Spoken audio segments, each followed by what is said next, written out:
Moshe. Today we're going to talk about the locust plagues hitting Africa, North Africa, right now, and why. You'll be very interested. And Iran, it's being reported, has restored their missile launch sites and facilities, including the missile launches. The mobile launches have been rebuilt and restored, and they have 30 missile launch sites on land near the Straits of Hormuz, and we're going to discuss the serious implications of that. And there's major moves to get rid of Netanyahu in Israel now. I mean, serious moves, real serious. And we're going to get into that. It involves the ultra-Orthodox, Naftali Bennett, and things like that. It's serious. Okay, so what I'm going to do is jump into the chat, put a post up real quick, and then we'll get going while people are coming in. What's going on here? There we go. I had a little delay. I don't know why.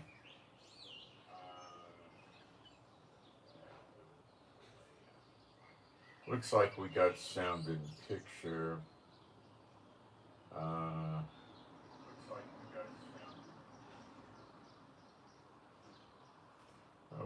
Okay. And I got moderators. Great. Thanks, moderators. Let me get my post up. This is going to probably be seconds, not minutes.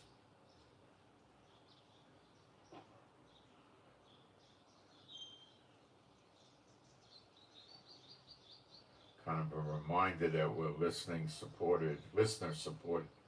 Okay.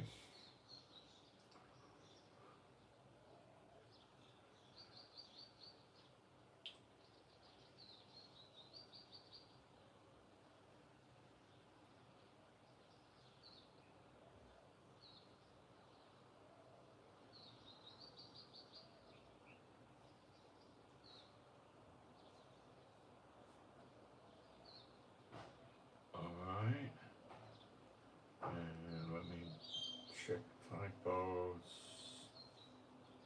Nope, pin it up. And done. Let me shut the volume. Okay, let me check this message here. I don't know what it is.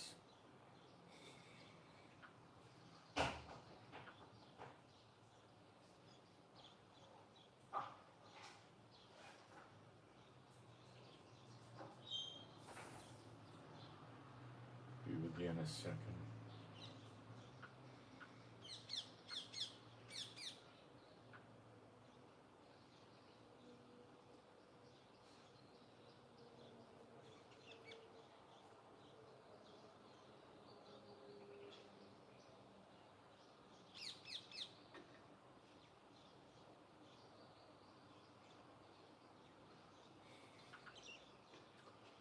Okay.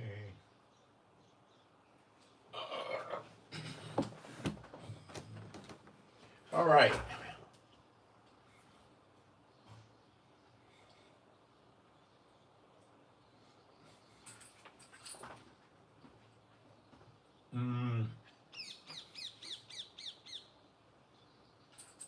Let's start with Iran.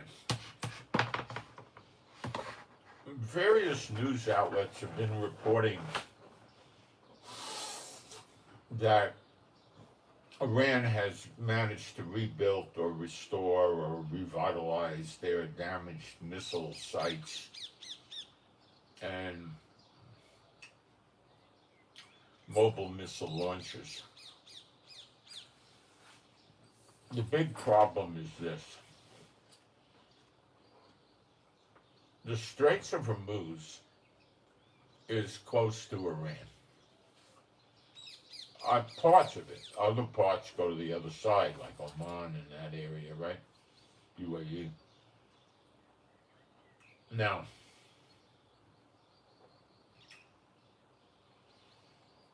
what Iran has done is in the waters furthest away from their shores, they have been laying naval mines that can blow ships up. Okay? That forces these ships to go over towards the Iran side. So this is, let's say, the Persian Gulf, where the opening is down here. That goes to the Sea of Oman and the Indian Ocean. Up here, where it's closed, is like near where Kuwait is. And, okay, over here are the nations like, Kuwait, Bahrain, Qatar, UAE, Oman on the coast here. Over here is Iran. Well, down here is Iran with the Straits of Hormuz, which is close. And they're keeping the ships from traveling far away from the Straits of Hormuz. Not that you can, because I think it's like 28 miles, but they're pushing them close. So all Iran has to do is attack them with cheap short-range missiles. Now, there's a category of missile called an anti-ship missile.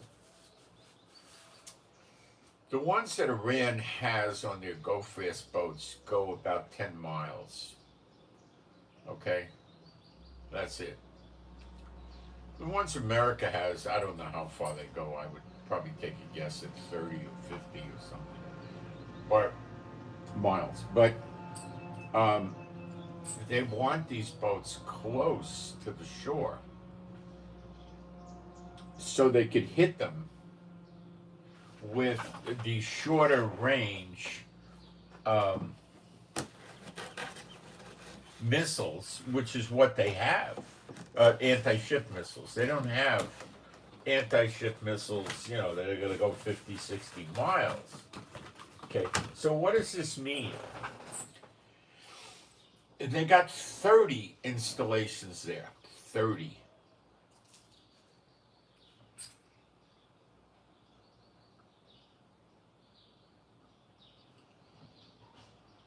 Trump doesn't do much when they lay the naval mines. Trump doesn't do much of anything while they restore their missile launch sites.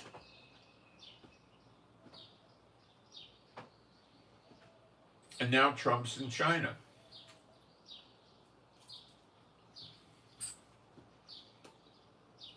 With a lot of industrialists from America going over there.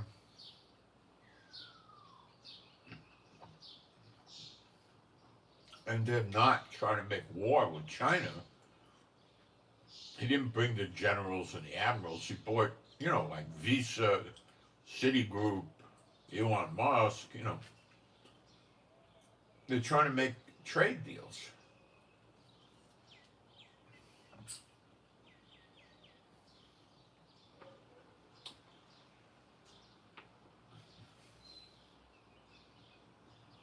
No.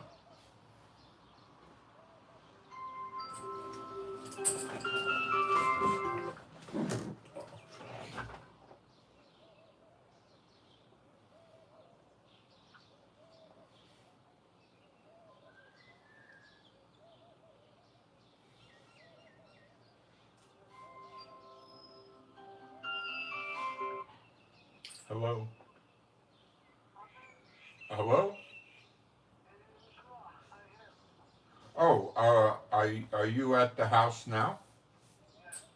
I'll come right out, okay? Okay, bye. I got some sort of delivery. I'll be right back. Sorry. It's life in Israel. You work for them.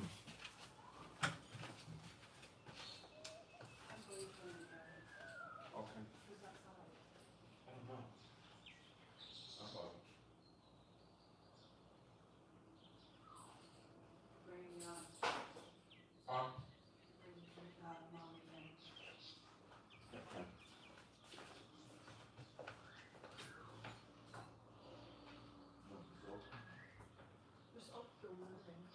I don't know.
was less than a week, I think.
Oh, okay.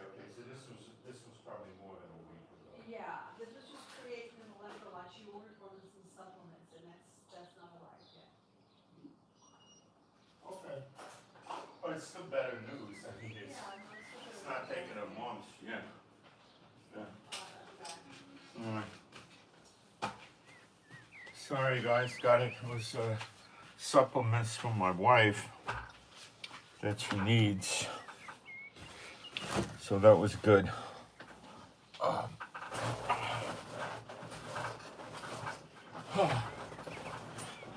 right.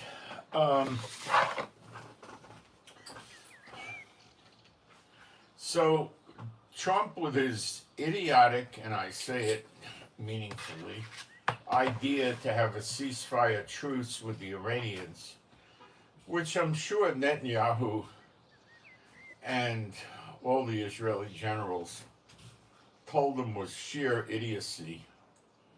What did leak is Netanyahu told Trump it's a waste of time.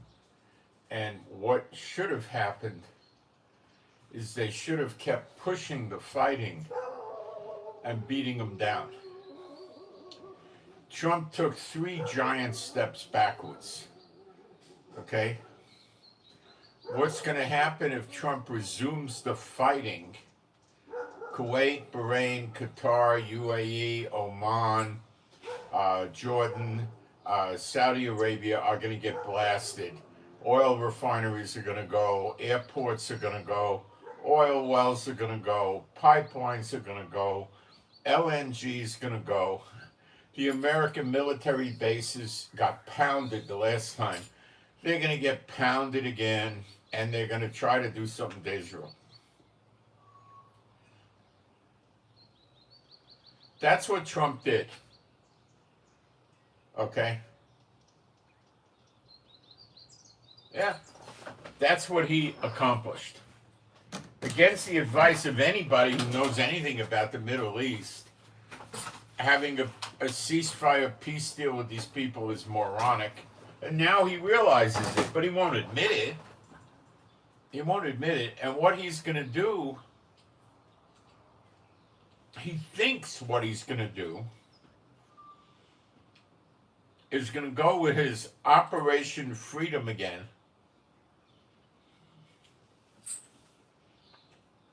Start escorting ships through the Straits of Hormuz, Persian Gulf, to keep trade moving while blockading Iran.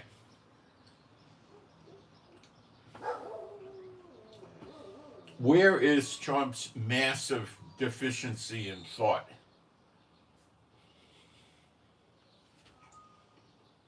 "30 installations on the shore that can fire missiles." I haven't heard beans about Trump getting the naval mines removed. I haven't heard beans about Trump getting the mini submarines taken out of there because they could destroy shipping too.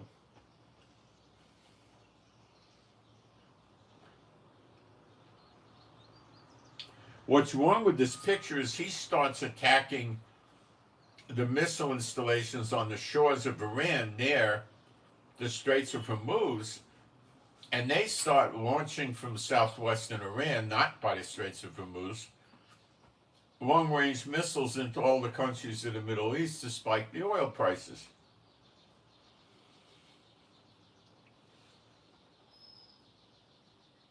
The states in the Middle East that sell the oil are not sitting around saying, well, this is great. We're going to get $200-300 a barrel for our oil. What can go wrong? They're not going to say that. Okay?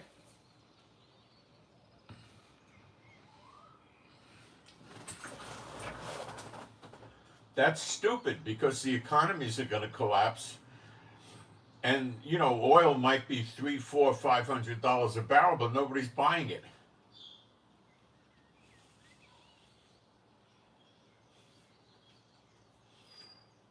Plus, if they get severely missile attacked by Iran, what oil do they got to sell?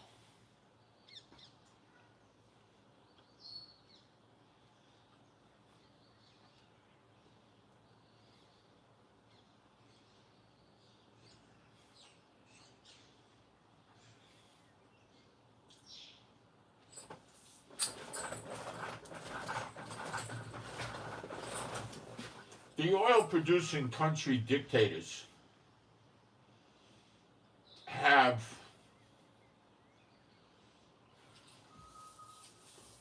anything they want. Anything they want, they got, okay? They don't need oil to be selling at $200-300.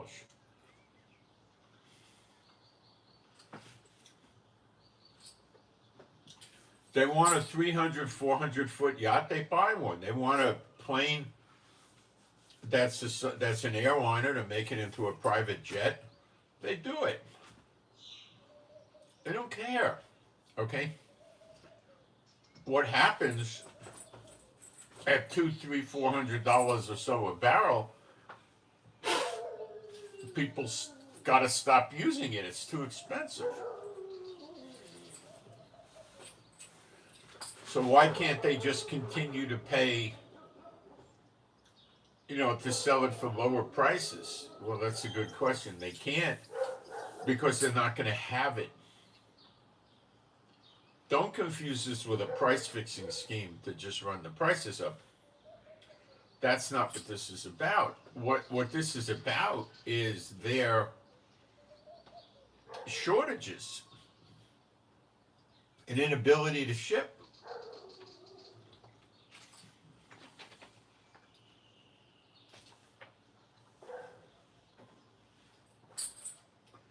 An inability to ship is an inability to ship. There's nothing. So what limited supply is out there is scarfed up by the people that need the oil and want to buy the oil and pay the money for it, and then they bid for it and they run the prices up. So what Trump did is he made things worse. He's afraid of everything. You got to understand, making war with Iran, let's talk about that. Did Iran have a navy that could come to America and attack America? No. Did they have an air force with long-range bombers that's going to fly to America and drop a no? You're dealing with a bunch of ragtag psychotics, okay?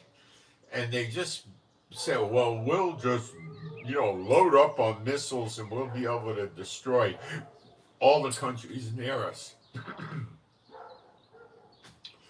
Just destroying Israel wasn't working for them. They couldn't do it. So they started destroying all the other countries in the Middle East that sell oil, and even Jordan, who doesn't even sell oil. They use it for their own selves, right? And they're nuts, okay? You got to understand, they're like serial killers. They're crazy. Look what they do to their own people. I mean, in America during the Vietnam War, they had Kent State. Some of you may not remember. The National Guard came to a university called Kent State University where they were protesting the war. Okay, Vietnam. And they, something went wrong and they started shooting. They had rifles with bullets and they started shooting some of the kids and they killed some of the kids. And the Pentagon was not happy about that. They could have went and tear gassed the kids. They could have grabbed the kids and hit them with a nightstick or something.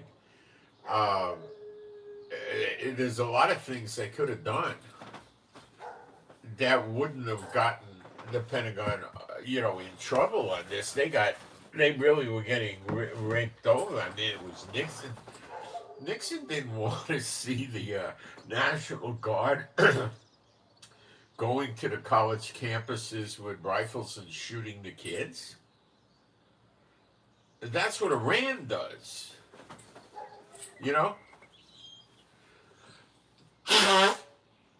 That's the Iranians' game. All right, so, this is, now there's a big problem. And Trump may do some isolated targeted bombing, okay? Like what? Missile launch sites, nuclear sites, ports and piers, this kind of thing. They say now they're waging war on the IRGC leaders in Iran. They're trying to do targeted assassinations. My gosh, how many times they don't get it. It doesn't work. Israel did so much targeted assassination with Hamas, and they're still there. And we did so much with Hezbollah, and they're still there. It doesn't work. It's very little effect. It's psychologically a big deal, but it has very little real effect. It's slight. It's not serious. It's slight. That's it. They know this is going to happen, and they put trainees in. So a guy that's a general might have, 2 colonels following him around every day. So if he goes, one of the colonels gets bumped up and takes over and knows what to do. It's dumb.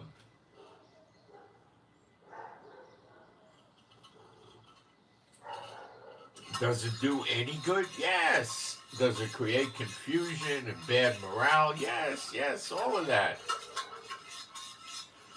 But what you got to do is not kill the missile launches. Look, gun control. What's the big thing? Guns don't kill people, people kill people. Missiles don't kill people, people kill people.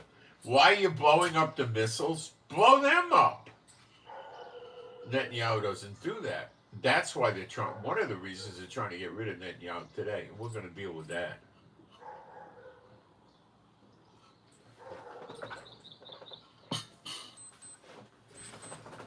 Nothing's going to happen. Trump's in China. He comes back Friday. Maybe Saturday he'll do something. I don't know what he'll do.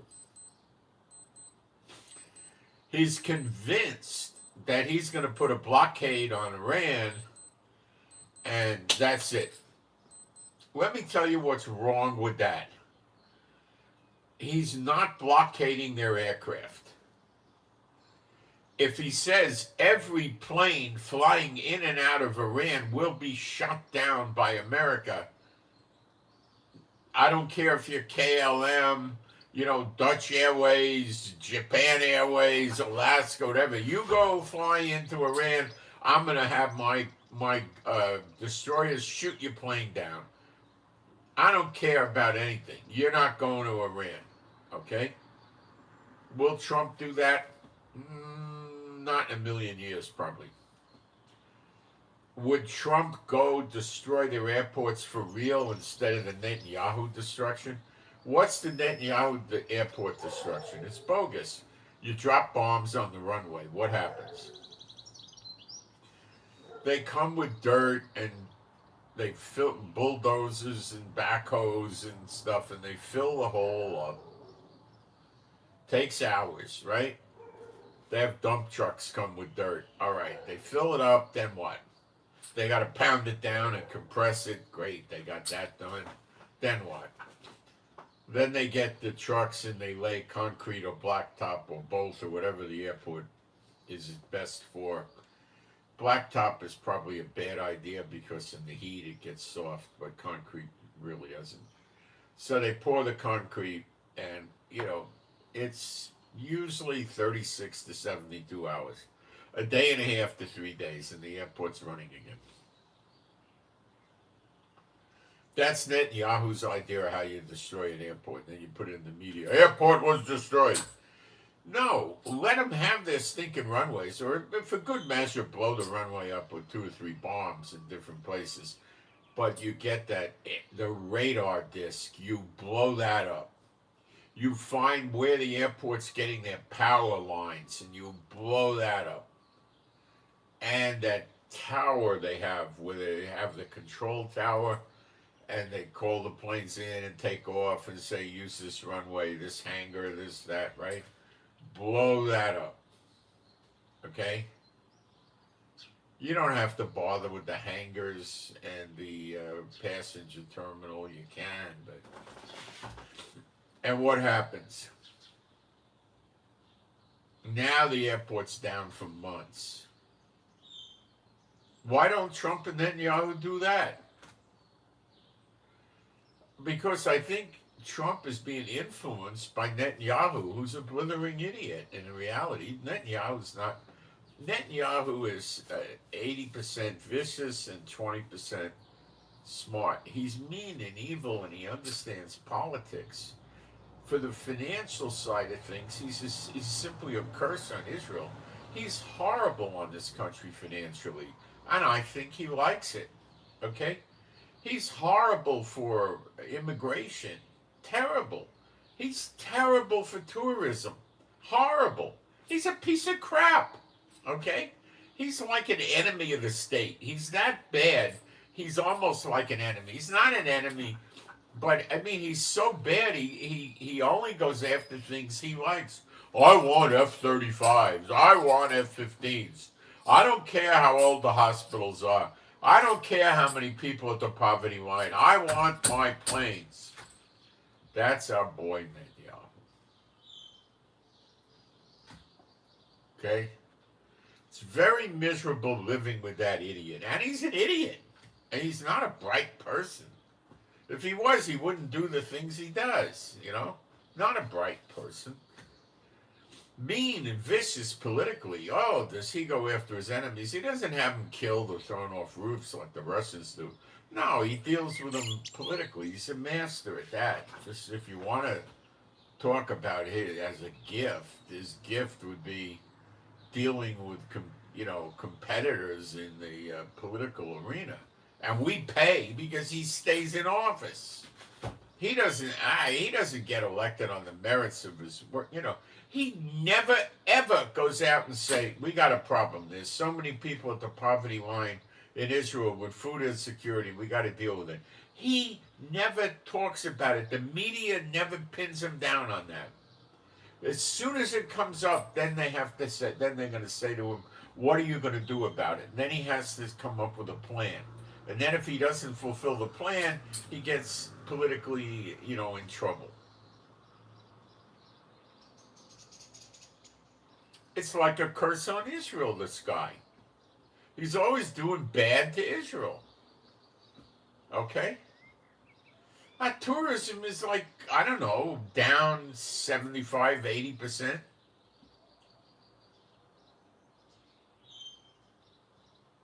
Look what he did to us in COVID. See, let me tell you something. In America was in World War II for 3 years and 8 months. Okay? Did America have an epidemic of smallpox or bubonic plague or COVID before World War II with quarantines and getting forced to stay in your house and stuff? No. That did not happen. No. Israel will be in this war 3 years in October. Now it's May.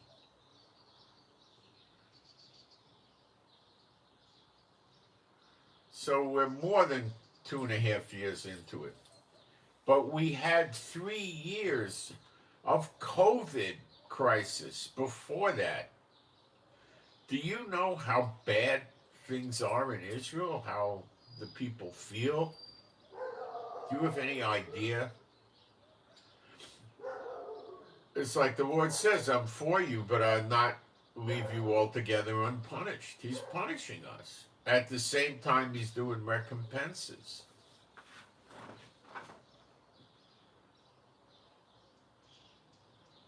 It's not nice, you know?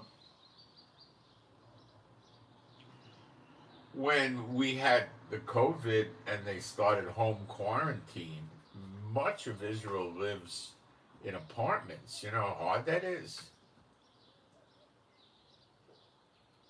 And people wouldn't want to go up and down in the elevator because someone with COVID could get in the elevator, even with the mask on, so they would want to use the steps.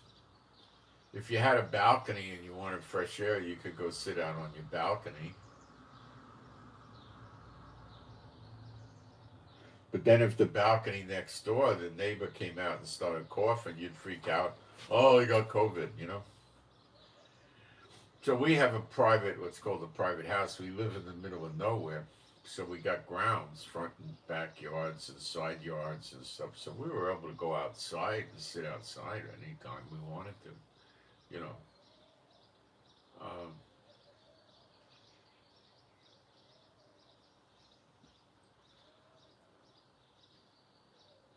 And Netanyahu was cruel with what they did with the, you know, oh, you know. And they keep voting for him. I think they like the corruption he brings with him. You're in his team, you're going to get the good jobs. You'll get the contracts. You'll get this. You'll get that. You'll get, you know, maybe court cases thrown. I don't know. Maybe you will, maybe you won't. I don't know about that. People say it happens. Other people say it doesn't. I really don't know. I suspect on a high level it always happens, you know.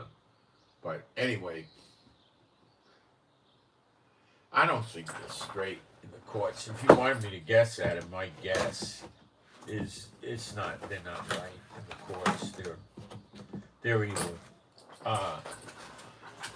Look, if they couldn't control the courts, I'll tell you the same thing I always say. If they couldn't control the courts, there would be no courts. Okay? If they can't rig the gambling, there's no gambling. Okay? If they can't fix it, they just don't have it. They're not in the practice of losing money. So they don't want to open up some form of gambling, right? And then what happens is somebody gets a streak and cleans them out for $4 or $5 million. They don't want to see that. They're going to make sure that doesn't happen. Now, how come you hear of people going and getting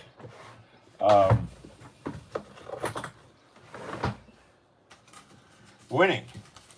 Well, they can't clean everybody out at the same time.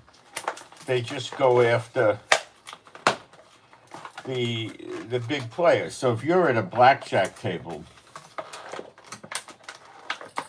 and there's 5 hands playing, right? Which I think is maximum, maybe 6. The blackjack dealer is a human, not a computer.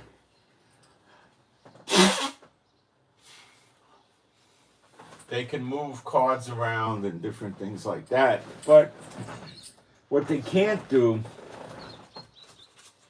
is mess with, 3 of the 5 people at the same time. They can't do that. They're not Superman, They can't control boy, I don't know how you open this thing. Oh, there it goes. They can't control 3 hands that people have and get them to bust or get them to give them bad cards or something like that. They can't do that. It's too hard. So if you go to a table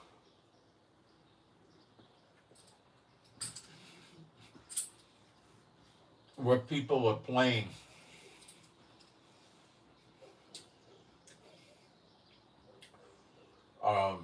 expensive hands, they're betting $200-$300 a hand, and it's a $25 table. You buy a hand at $25 and you do your point counting. The dealer can't pay attention to you. The dealer has to watch the ones playing $200-$300 a hand, not you.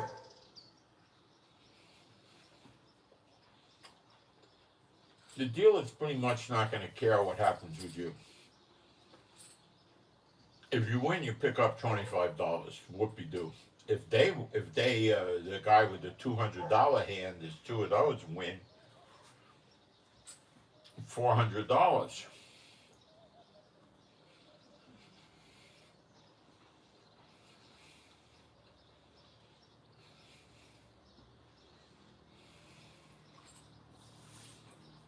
I went to casinos and I did point counting and to see if they were cheating.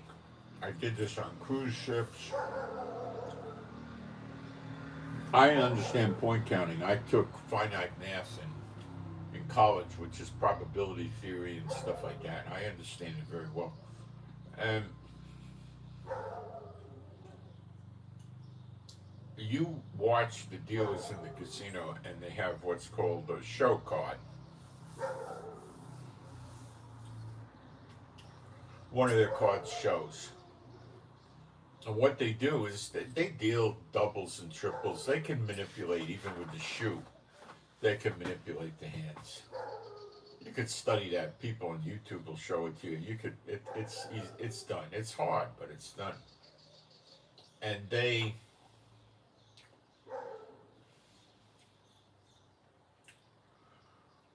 like to give themselves a 10 card, an ace, or a picture card. Because that's the best way of cheating the people. Why? The people see the dealer has an ace, a 10, or a picture card, a jack, a queen, a king. The customer gambling in the casino gets nervous and doesn't want to stand if he has a hand of 17 or 18. He doesn't want to stand. He wants to try to go higher, and he busts himself. He goes over 21 and he busts out. That's the best way for them to cheat because the customer thinks he did it to himself. Okay, so I went around, looked at all the hands, and I was watching them keep getting picture cards, 10s, aces, right? An ace could be an 11 or it could be a 1 when you play blackjack. And I'm looking at this.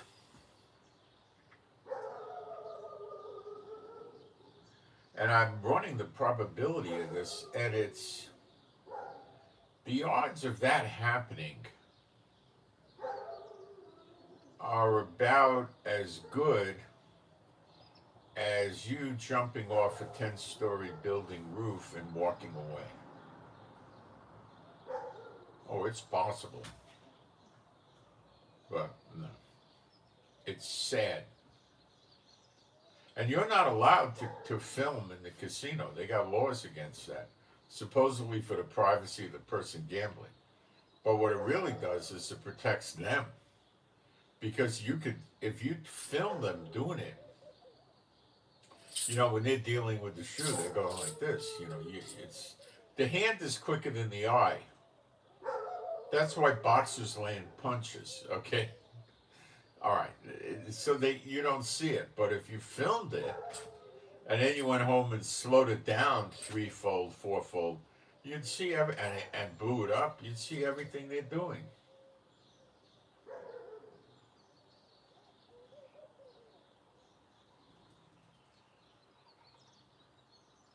The other thing that could be going on is the eye in the sky. That's the security guys up at the top, right? They could be, when you peel your cards up to look, they could see because they're on top of you and they somehow signal the dealer.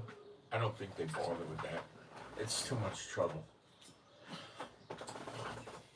The dealers are working for the house, and they're, you know, if they're not going to play dirty, they're not going to have a job. That's it. You know?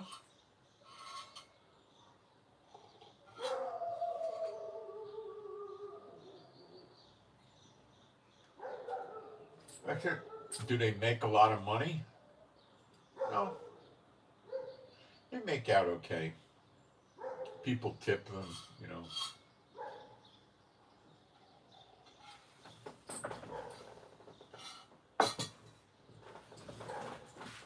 They're on their feet many hours a day. You know, if you don't mind that, you know, it's a good job. And people, you know, look at dealers and they try to size up if they think they could win by looking at the dealer. What they should be doing is looking at the players, find a table where there's people playing high stakes, and then the dealer is going to be focusing on them, not you. Then you might get something resembling a fair game. Now, what about the what do they call them? Whales. They come. They fly them in on their own jet, and the guy, you know, is going to gamble $500,000, $1 million on the weekend or something like that, right?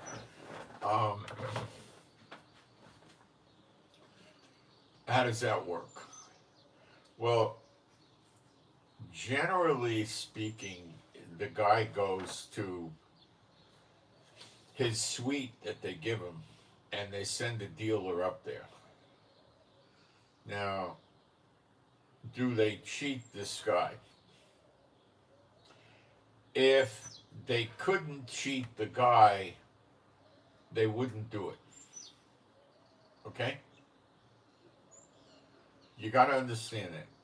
They're not here to play cards. Okay? Like, let's say, this is mafia stuff. Let's say you borrowed money from the mafia. You're a decrepit gambler and you keep borrowing and you owe them money for gambling, same thing, right? And they send a guy to collect it. And let's just say you happen to have gone to Taekwondo school for 14 years. Okay? And the guy, they start shoving you and pushing you around, and then they punch you, and then you had enough. And you start doing side kicks and stomps and elbows, and you put both of his collectors in the hospital. Okay. What's the guy going to do?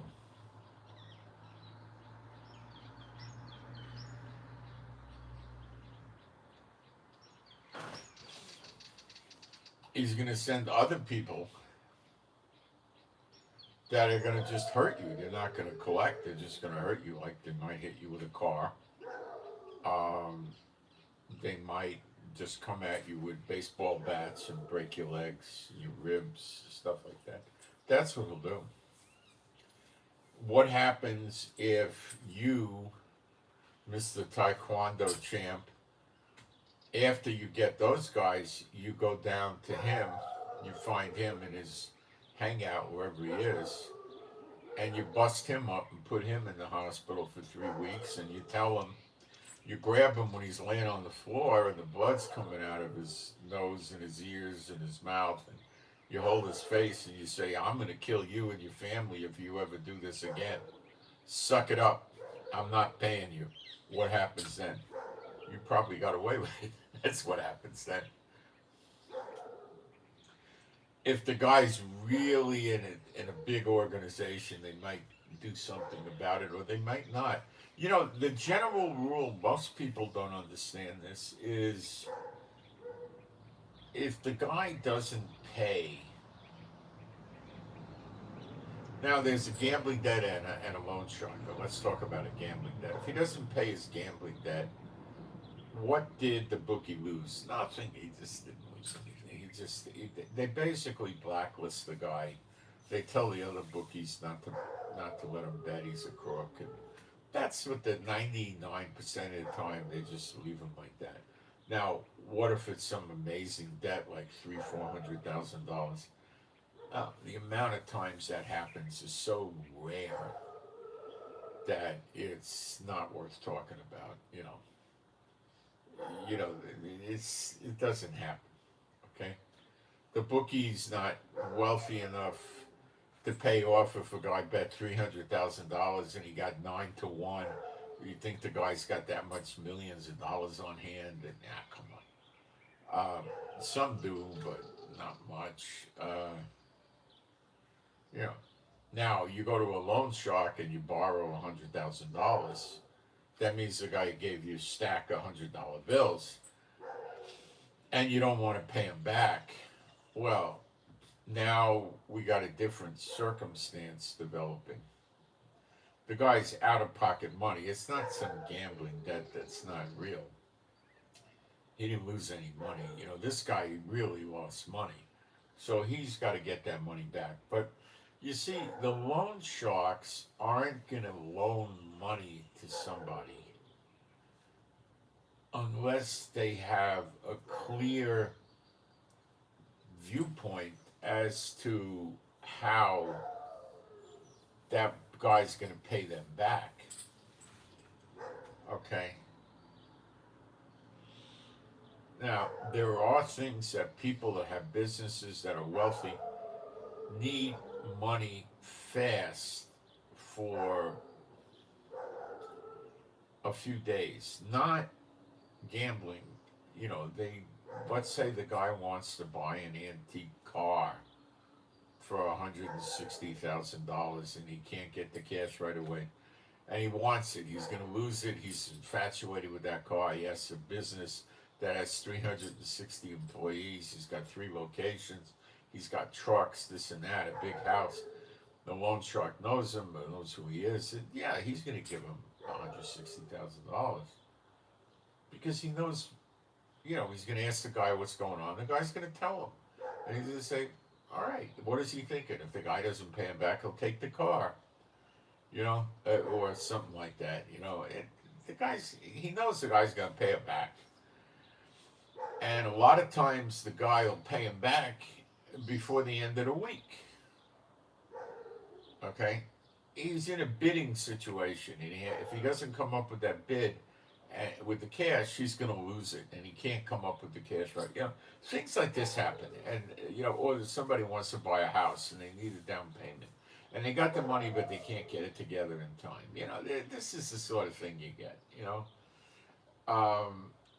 It's like a lawyer has a really good case for personal injury.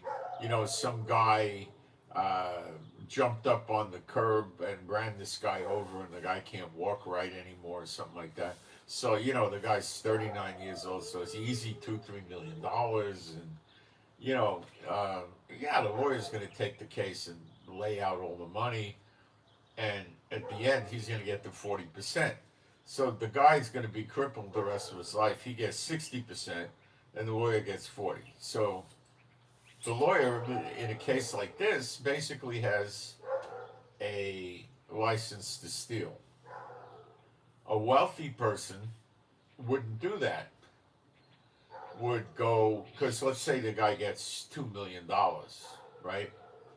So the lawyer gets $800,000. You know, if you're going to hire a good personal injury lawyer to sue, you know, and get it, they probably do it for $75,000, $100,000. There's not much to these cases.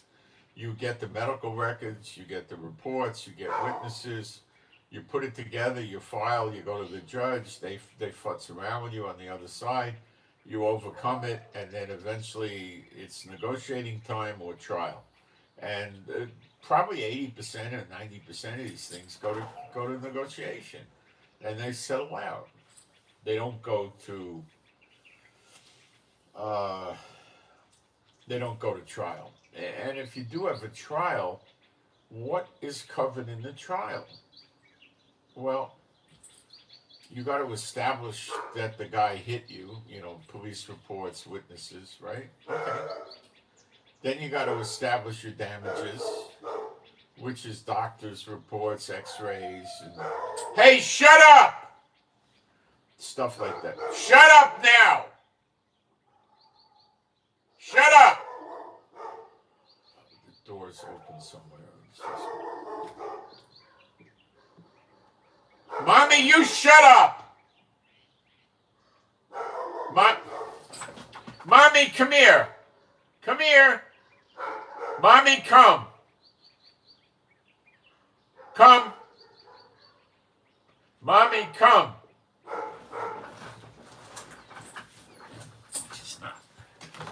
She's gonna keep doing it.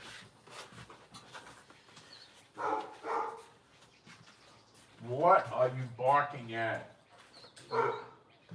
What? What's wrong? What? Where's Godzilla? I don't see him. Where are you? What's wrong? What? What's wrong?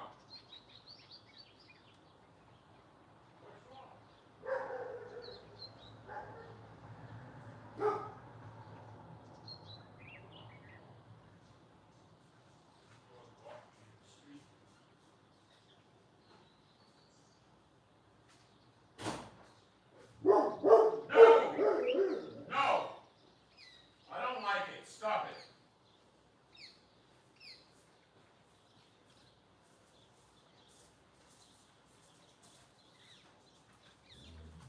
Shut up. Some dog in the street is barking and this dog's violating my airspace. I gotta fight back and bark.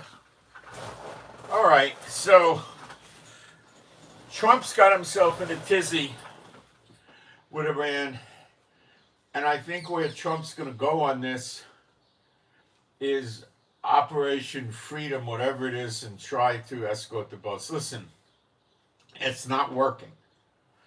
Iran is running railroad trains to China full of oil. They're not getting anywhere near what they used to get, but they're getting plenty. Okay? They're getting plenty. They keep them going. Pakistan opened up 6 ground routes, so they're getting stuff in and out through Pakistan, trucks, whatever, right? Pakistan lied. They said, we didn't let Iran put aircraft on in our airports to avoid America and Israel blowing them up. And now it's been released, they have pictures of the Iranian craft on the Pakistani airport. So they lie, they're rotten. And Trump uses them for negotiators. They're crooked as a dog's hind leg. Okay? You can't use them. Okay? They're biased. So is Trump going to close the 6 ground routes in from Pakistan to Iran? I doubt it.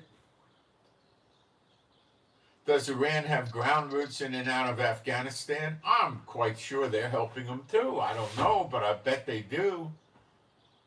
Okay?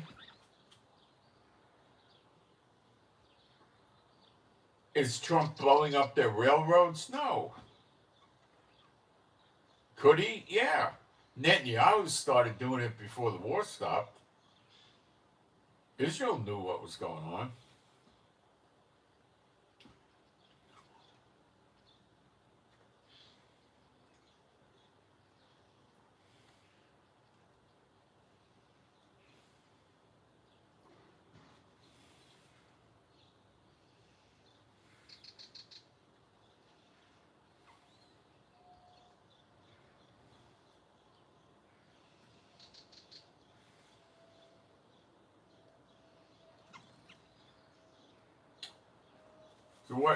So Trump's gonna crack down on the shipping, but so's Iran. Trump can't do it. The mines moved the naval vessels closer to Iran. Short range missiles are going to be more potent. Let me tell you something. Iran doesn't even need missiles on the shore. Artillery goes 25 miles. The Straits, I think, is 28 miles. So you just take, regular artillery pieces, you put 20 or 30 of those up there. You can put them in an embankment, you know.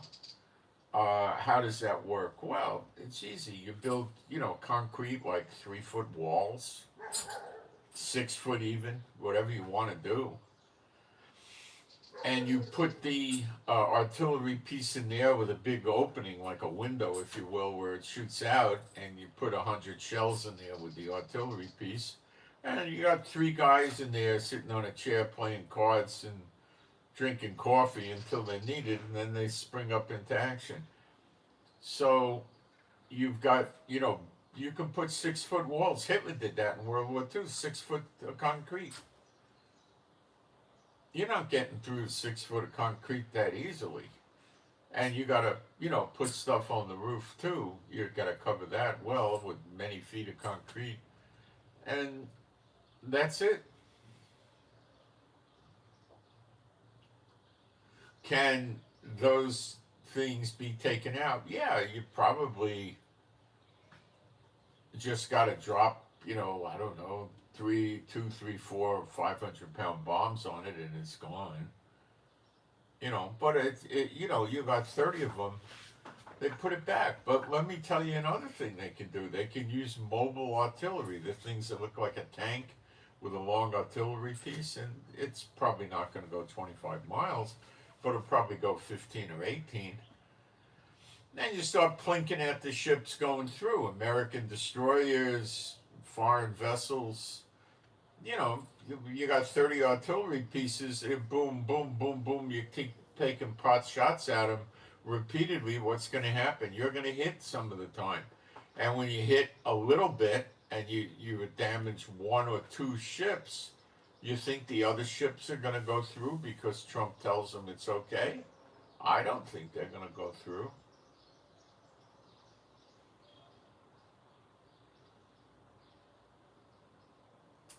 And then what about the internet cables? What's Trump going to do to stop that? Nothing. What can he do?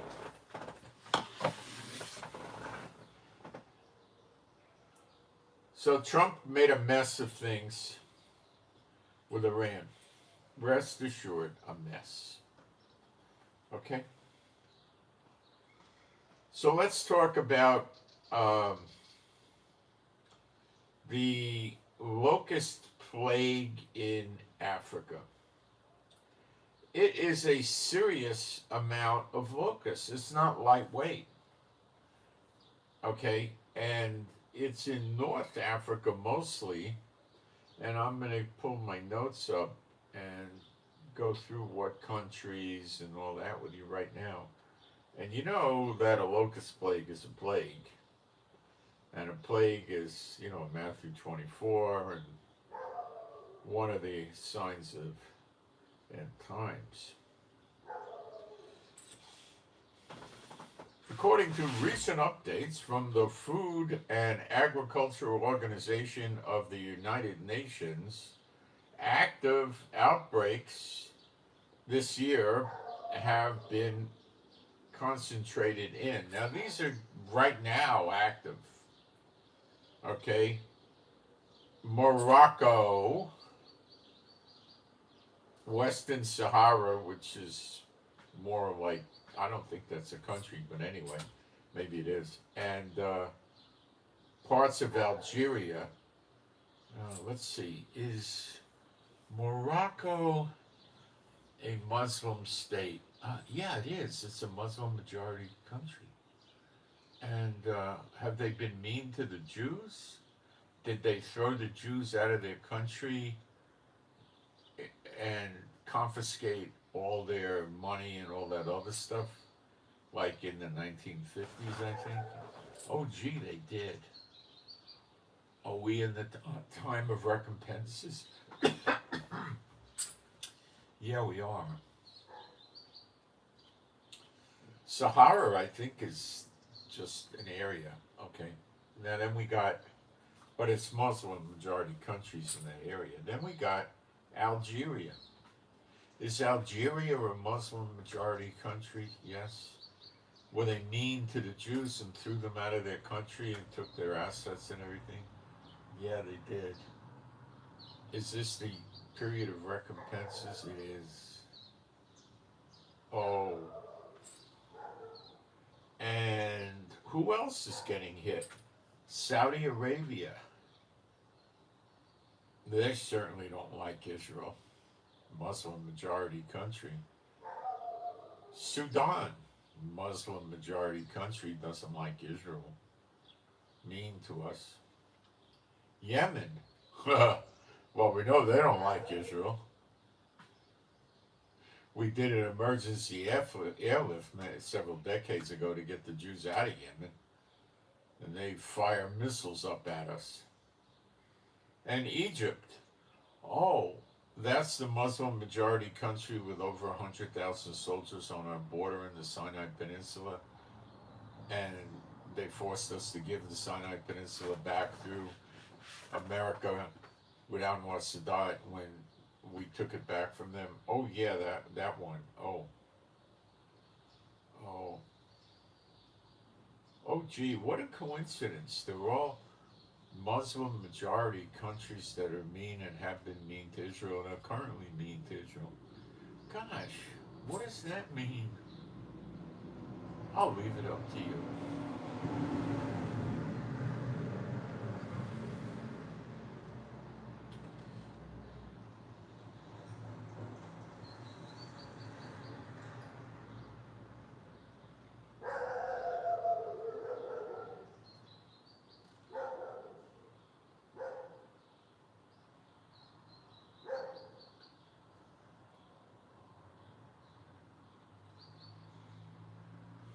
They say that if we get a lot of rainfall over there, it expands the outbreaks. I guess the locusts, I think the locusts just eat everything they can find and then they move on. And then if they gotta go for a long distance and don't find anything to eat, they probably expire.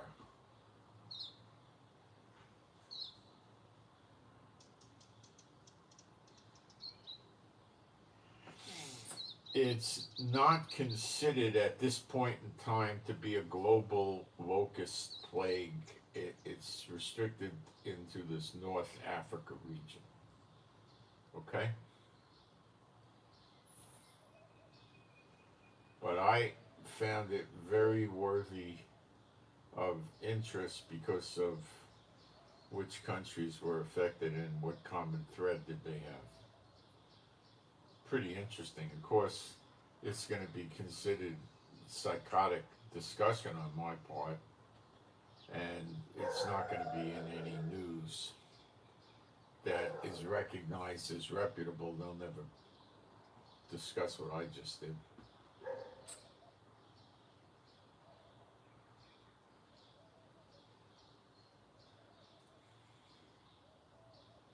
Trump talking. When the fake news says that the Iranian enemy is doing well militarily against us, it's virtual treason that it is such a false and even preposterous statement. They are aiding and abetting the enemy.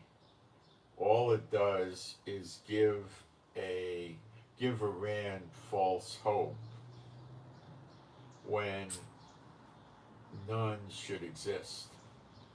These are American cowards that are rooting against our country.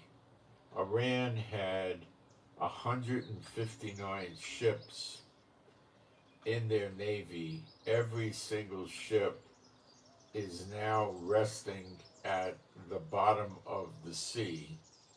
They have no navy. Their air force is gone. All technology is gone. Their leaders are no longer with us. And yeah, but they're still fighting. Killing the leaders is not a very great idea. And the country is an economic disaster. That's true. Only losers, ingrates, and fools are able to make a case against America.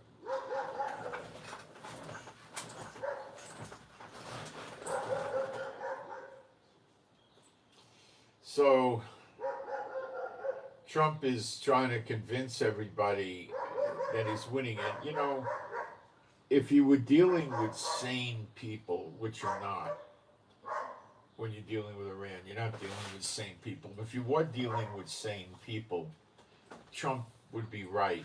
But he doesn't yet, and he probably never will, understand how they think in the Middle East. He keeps rejecting it for some reason. I don't know why. If he wasn't rejecting it, he never would have, you know. Look, you started up with them, you got to finish it. He's thinking he's Trump, he doesn't have to follow rules. But he's wrong.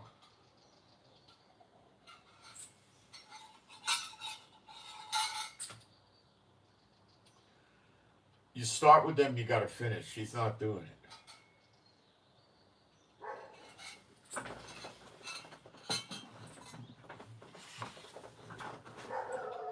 We know the prophecy, it'll come to an end, but Trump's not doing a great job about getting there.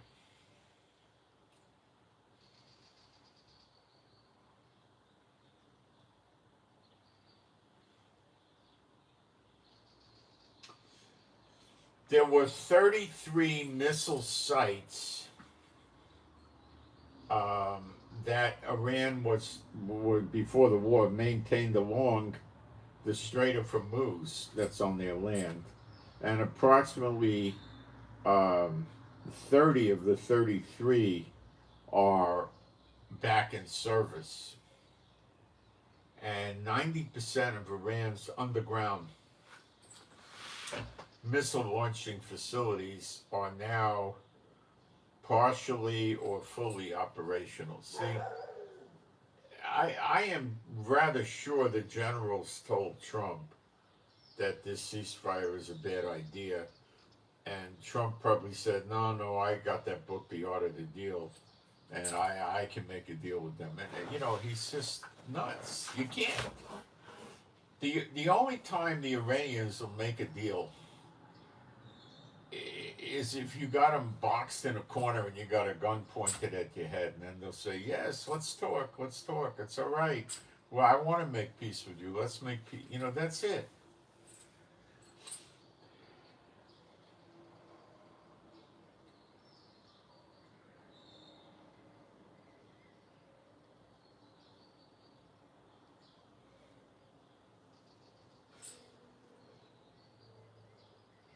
Now, I don't think Iran necessarily has that extent. The New York Times is saying that's the extent of what they restored, but they definitely did a substantial job of restoration.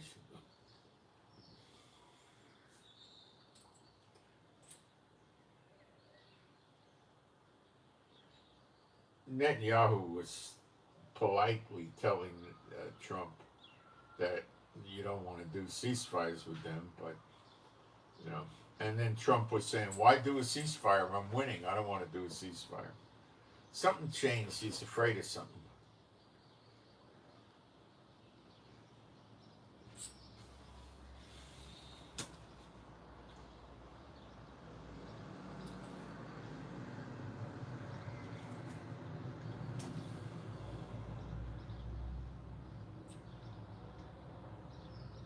I don't know what he's afraid of. It's hard to really. Maybe using up missiles, getting ships hit. Both of those things. I don't know.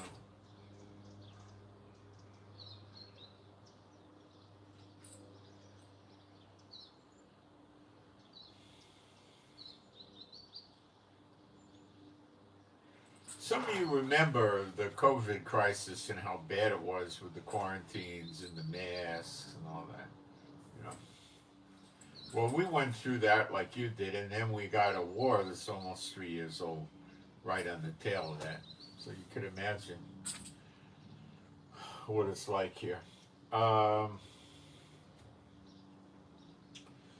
Trump's Golden Dome missile shield is to cost $1.2 trillion more than what he planned for.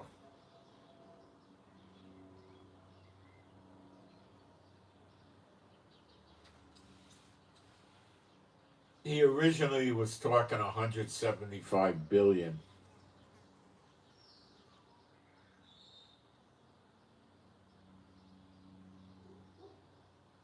And Trump said it would be operational by the end of his term. Well, what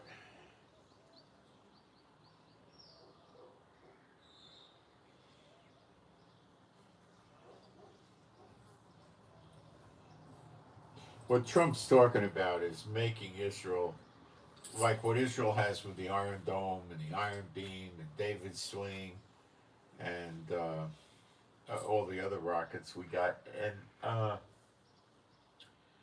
the Arrow 2, David's Sling, Iron Beam, which is a laser, and the Iron Dome. He wants to get those and put them all up around Israel, but I think he's realizing it's, probably way over $1 trillion. Maybe it's almost $1.5 trillion, and I don't think Congress is going to do it. Why are they going to care about a bunch of poor people getting killed? Yeah, America's too big to do it. You can't do it. I mean, you'd have to. You know how many missiles, Iron Dome type missiles, he'd have to have for, could he do it with 5,000 missile launchers? Nah, probably 15, 20,000. You got to get the whole coastline. You got to get the interiors, and then you're gonna, even at that level, you're just gonna get the large cities. You can't do it.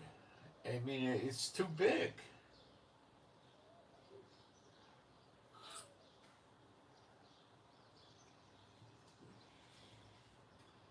What he might be able to do is if he could get the Iron Beam, the laser working right, that's a lot cheaper because you don't have to buy missiles to take down missiles. So he'd be better chasing that.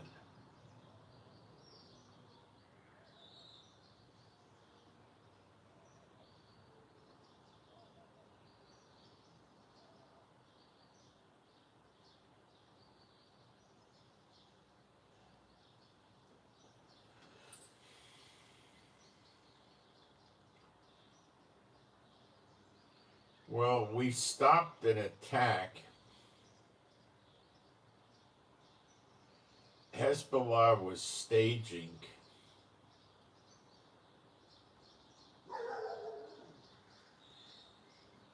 the secret raid began with heavy fire to soften the area before Golani troops pushed beyond the river, the Litani River, and where Hezbollah fighters waited in dense vegetation.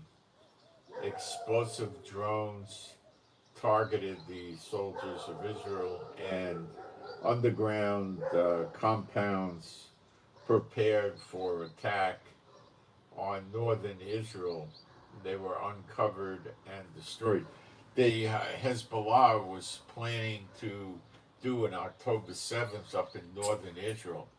Let me explain this to you. This is real. They were probably thinking of coming in on dirt bikes, dirt motorcycles, little 200cc things. They have a lot of them they bought, and they put silencers on the exhaust to make them quiet, so they're harder to find. But and they're also going to use the parachute with it looks like a parachute and has a motor, and they were going to try to fly in, and it wouldn't work, There wasn't a military presence on October 7th to speak of, and that's why it worked. With military presence like we have up at the border, it's not going to work. There's tanks, there's mobile artillery, there's armored personnel carriers, there's Humvees with heavy machine guns, there's 30 caliber, 50 caliber machine guns on these things, there's helicopters, and we have attack aircraft and infantry. I mean, forget it, And we got towed artillery, we got mortars, we got the whole bit. They're not getting in. What they were trying to do would have undoubtedly been to take a lot of hostages. In other words, they might have done the raping and the murdering in the houses, but they wouldn't be taking their time about it. They'd have to get in and get out quick. So I think they just would have tried to grab people and get them out. But how are they going to get them out? Put them on the back of the motorcycle? Nobody would do it. People would make the motorcycle fall over.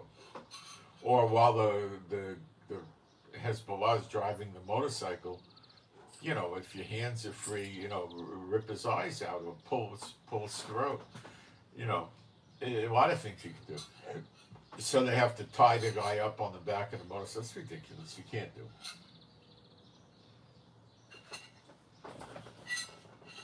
it. The paragliders aren't going to take the guy back. They just told one person.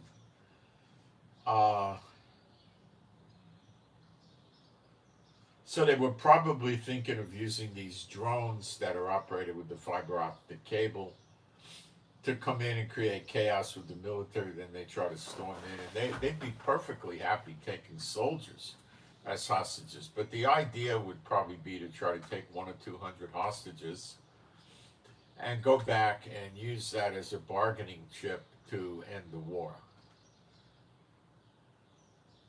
and stay alive. Because the way it is now, nobody wants to keep them as a group ready to rebuild and function again. People want them dismantled. So that's what they were going to try to do. And the reason they even think about doing this, and let me tell you the truth here, is because this piece of garbage Netanyahu practices gun control in Israel, which is like giving speeding tickets out at the Indianapolis 500. It's moronic. He's a moron. Okay? Is he our friend doing gun control? If there was no gun control down in the south of Israel, they would have killed these. There would have been if they stormed in and they were approaching the houses, the people would have shot them. Even if you had a pistol, you could shoot out your door or your window. And they're not going to want to go to an onslaught of bullets. They could try, they'll just get knocked down. The houses are basically concrete. The bullets are going to just create chips in the concrete and they're going to get hit. If Netanyahu was a leader, they would take the old surplus rifles that Israel has and hand them out to the people in these high risk areas like the south and the north. So if they start to come in, even if you rigged it for semi-auto, but it would work fine, probably better. Because you run out of ammo really quick with full auto. Now, if you had, if you have 5,000 rounds or even 3,000 rounds, you could go, but you go boom, boom, boom, boom. It works fine. No, he's a piece of garbage. How can you keep the people from having weapons? They don't say this in the media, but I'm telling you, it never would have happened if the people had guns like they used to have 50 years ago or 40 years ago. No, the kibbutzes, even in the 90s, the kibbutzes had Uzis, full auto. I saw them. I saw one. They're like this. They're big like this. They're not the little Uzi. They have a 40 round clip, 9mm 40 round clip. But they had 9mm ammo for these full auto Uzis, these big Uzis that were 1,600 feet per second. They were hot loads. That's pretty potent little round. But even if you just had the 1,200 or 1,100, it's good enough.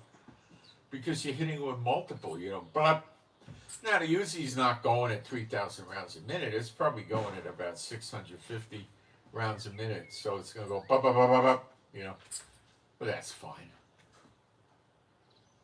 You get 2 or 3 9mm in somebody, they're out. They're not going to be around. They may survive, but they're not in the fight anymore, I don't believe. It'd be a fluke if they were in the fight. So anyway, he doesn't do that. And if the people down in the south had the guns like they used to have, it never would have happened. And nobody's criticizing this jerk for this. Nobody.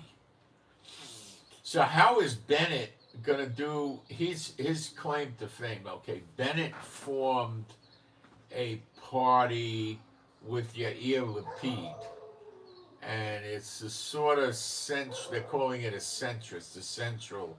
So it's not all the way left wing, it's not all the way right wing, it's in the middle.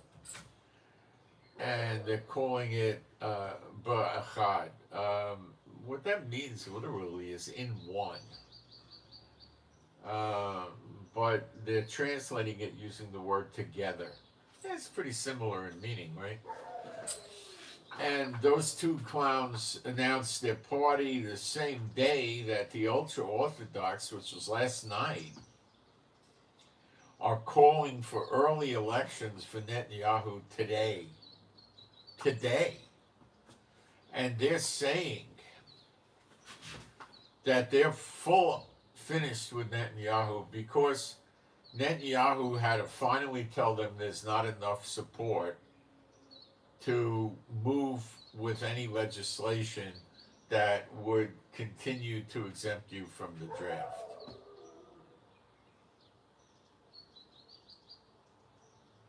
Okay? They immediately retorted with, let's get rid of Netanyahu. Now, Bennett wants to get rid of Netanyahu, and his big claim is he's saying, I'm going to do an investigation on October 7th. Well, have you heard Trump? Remember, he used to call Hillary Clinton Crooked Hillary. Remember that?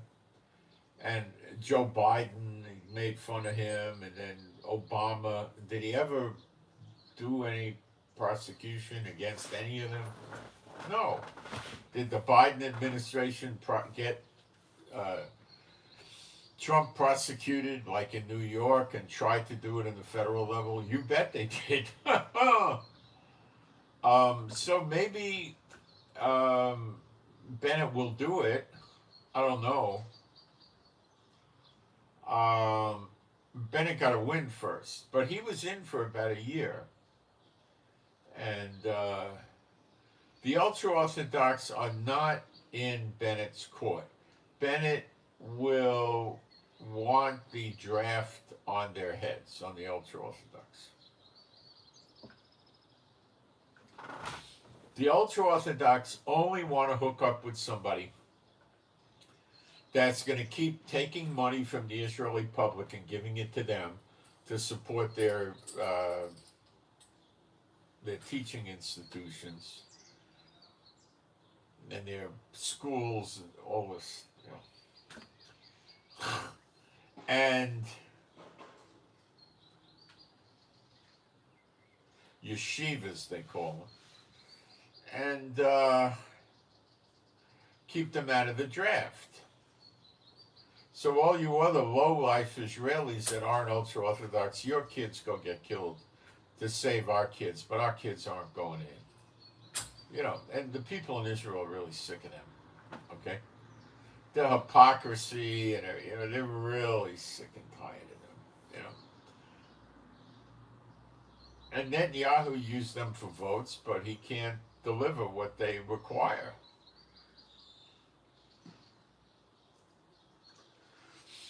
Ben-Gvir and Smotrich have about the same amount of votes as the ultra-Orthodox, which would be about 15. And they are, as far as we know, not going to go with Bennett and Yair Lapid. As far as we can tell, they're not in that court.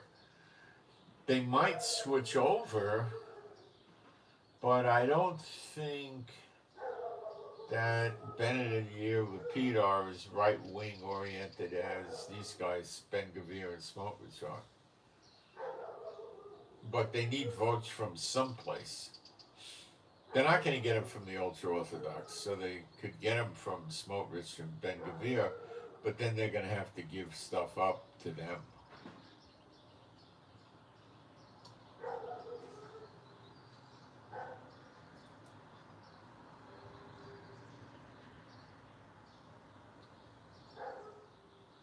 So, just because Bennett formed the party doesn't mean Bennett won.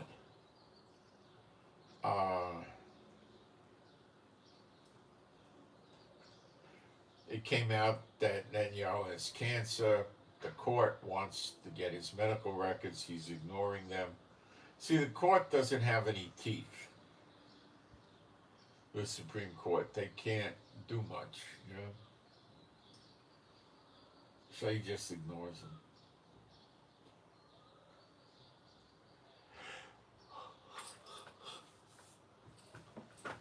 So there's also talk going around that this new election, it might happen just a few weeks early.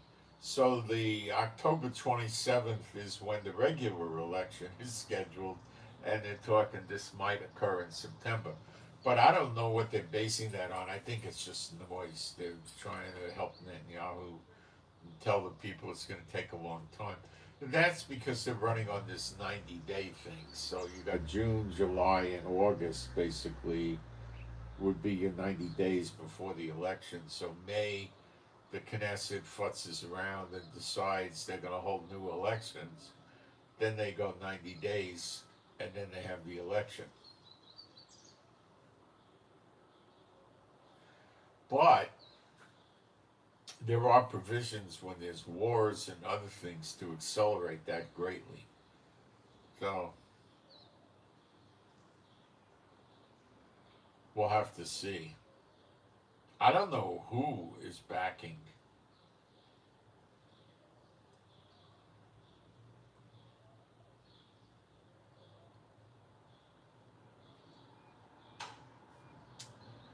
I don't know what's going on. I don't know who's backing who. I don't know what's going to happen. The ultra-Orthodox are, there's potential for them to leave Israel. They've said this numerous times. They're going to get drafted. They're going to pull out. And the only place I think they're going to be able to go is Egypt.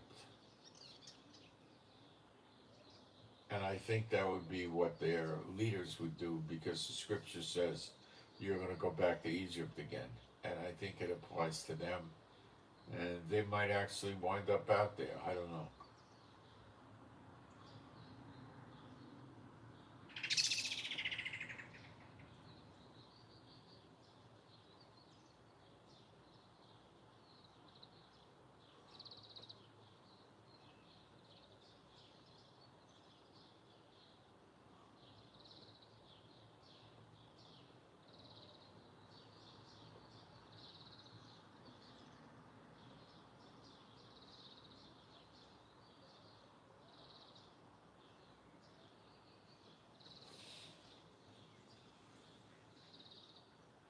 Um,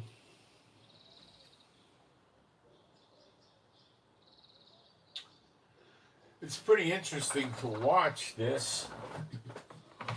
And Trump's going to do everything he can to help Netanyahu.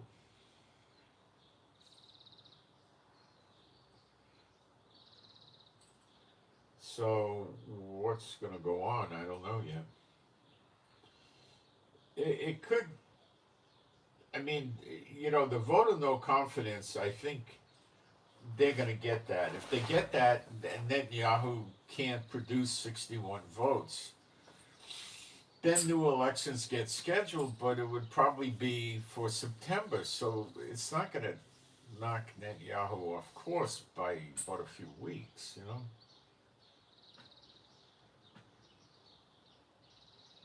Now it's coming out that the Saudi Arabians were attacking Iran when the war was active, but trying to do it discreetly, whatever that means. I don't know how discreet you're going to get. They were doing airstrikes, apparently.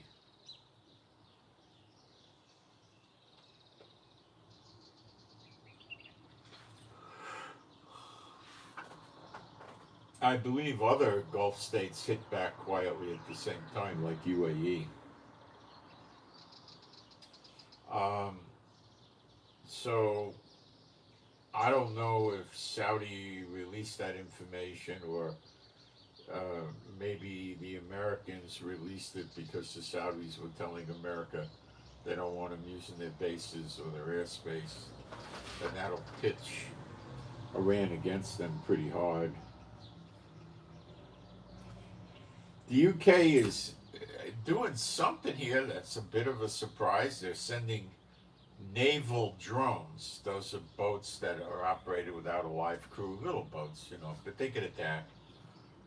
Naval drones, a warship, I believe it's a destroyer, and fighter jets to open the Straits of Hormuz. But are they working with France? That was what we were hearing, not America. But I don't see how they could avoid coordinating with America.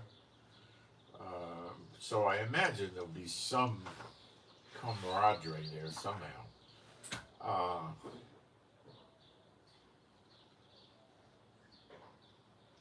Is that you?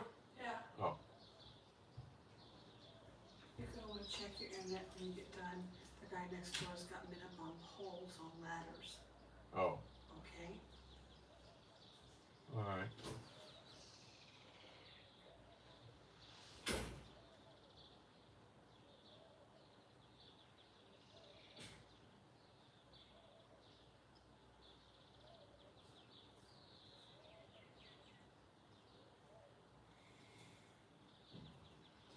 They're actually talking about a whole fleet of drone boats.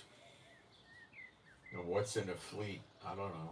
I mean, you're probably looking at least 20 or 50 or something.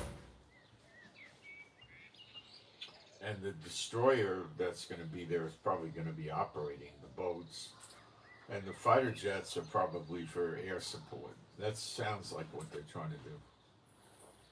They're going to probably try to keep the destroyer out of sight.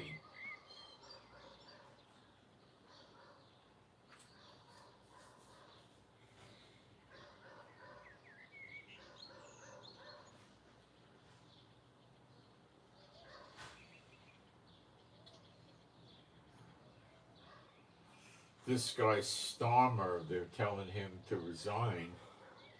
That's the PM of the UK. And now there's articles, I don't know if it's true, they're saying he's in hiding. You know, he's probably trying to figure out what he wants to do, get what kind of support he has. And I don't know. It looks serious. He's no good, but is the next one going to be any good? You know what I mean?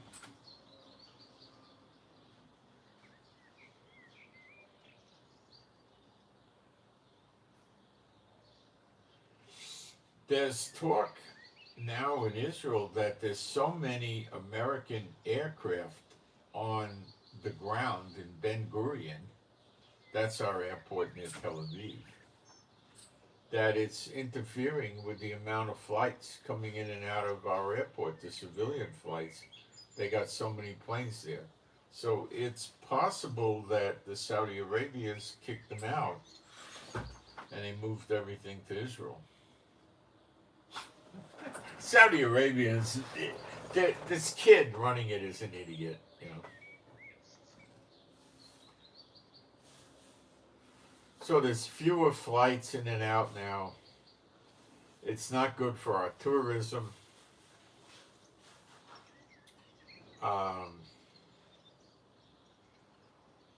It's causing higher fares, and flights or airlines that want to start coming back to Israel are having trouble with the flights because there's a shortage of free space on the ground there. So it could very well be, it could be a couple of things. Maybe the planes are still in Saudi Arabia, I don't know. And these are more planes. If Trump's going to listen to the Pentagon's going to tell Trump, you got to stop their missile firing capability before you do anything else. And that's not so easy. But with overwhelming firepower, it is. So, maybe.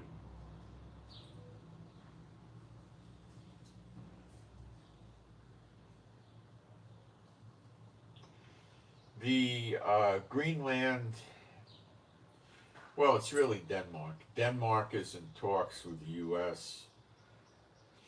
to set up 3 new, or you could say additional American bases in southern Greenland. So, yeah, I would say that Trump has a very good chance of setting that up. Greenland might enjoy it because there could be a few thousand soldiers there, and they're going to spend money and, shopping, restaurants, bars, recreation, stuff like that. So it could be all right for them.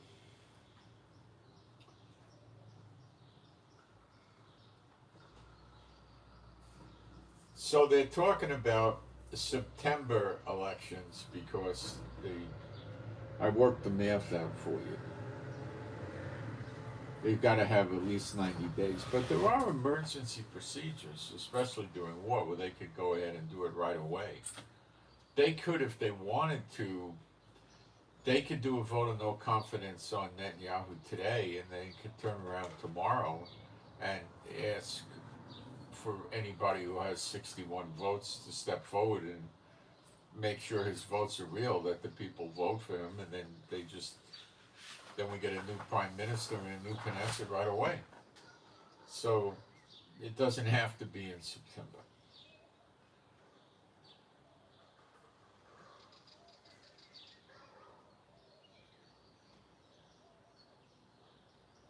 So another way of calling it a vote of no confidence is dissolve the Knesset.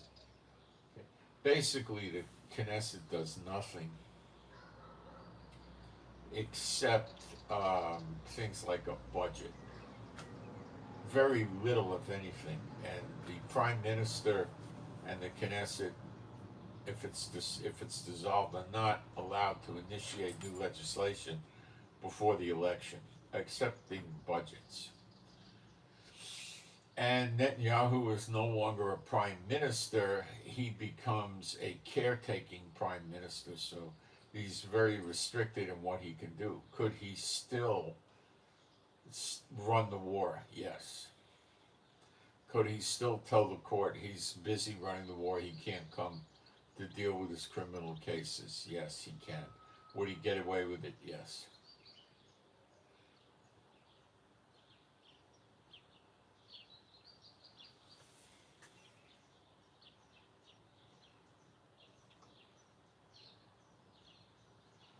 So for 2 years, the ultra-Orthodox have been threatening Netanyahu, and Netanyahu's been trying to get them a good draft exemption, but so much of the country and the courts are against it, he can't pull it off.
The the reason I think the media is saying new elections to September is they're trying to make the people think that it's just a waste of time. Just leave everything alone and go for the October 27th election. It's more stable for the country and stuff like that. That's what I think they're trying to pass off. They're not telling the people that they could have an emergency election much quicker, which they can. And the ultra Orthodox are well aware of that. You're well aware of that.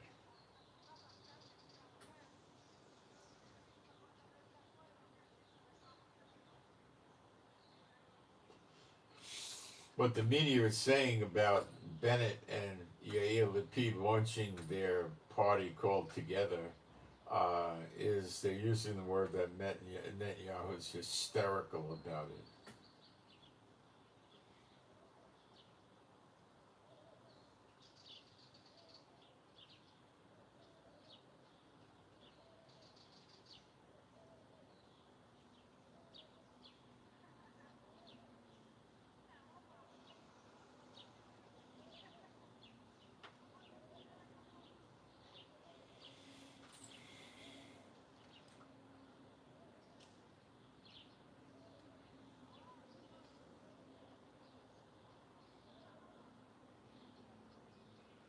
So Bennett was addressing, I guess, with Yair Lapid, a crowd of 3,500 supporters in Tel Aviv. Uh, and he was vowing, he was giving them his word that he's going to form a state commission of inquiry into October 7th and replace Netanyahu government. So the current picture is roughly coming to pass. Bennett and Yair Lapid are the new, centrist right to the right of centrist, maybe. They're like centrist. Well, I'm saying they're like centrist. Alliance and Smotrich and Ben Gavir, the right wing, are not in there with them right now. And they might get in, you know. Um,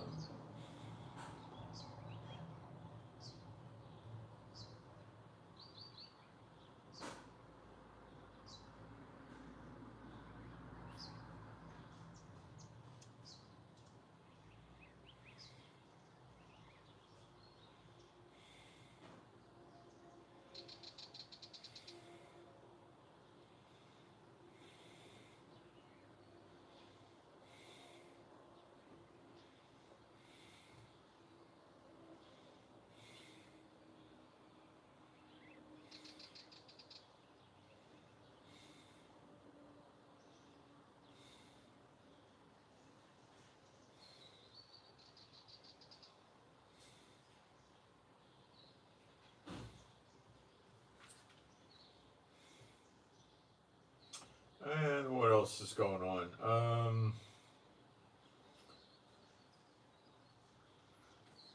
Eh, you know, if Bennett investigates it, you know what you're not going to get is, you know, Joe Biden didn't want to see Netanyahu, and then all of a sudden in September 2023, he says, "Oh yeah, Joe Biden could come see me. Netanyahu could come see me anytime he wants." On the 23rd of September, Netanyahu goes and visits Joe Biden, and then October 7th happens. And a million people have told us that Netanyahu had been warned about this, and the Israeli government had been warned about this onslaught, and they did nothing about it. And all the checks and balances in the gardens and everything were gone. And October 7th, the soldiers that were in the watchtowers were calling up and saying they got an invasion, and the soldiers at the other end were laughing at them and wouldn't respond. That doesn't sound right. The response normally should have been under 10 minutes, like 8 minutes. I woke up in the morning and I was outside about 5:30. The red alerts were going off so much on my phone. Okay? Because there's a lot of missiles being fired, and they were going with paragliders and everything else. And I thought the thing was broken. Someone hacked the system and it went off, and we didn't know what was going on for a couple hours. And the response time against the missiles being launched should have been 3, 4, 5, 6, 8 minutes, not 2 hours. And the jets didn't take off for at least an hour and a half. You know, it was crazy. It was something was wrong. Something was wrong. Real wrong. Okay?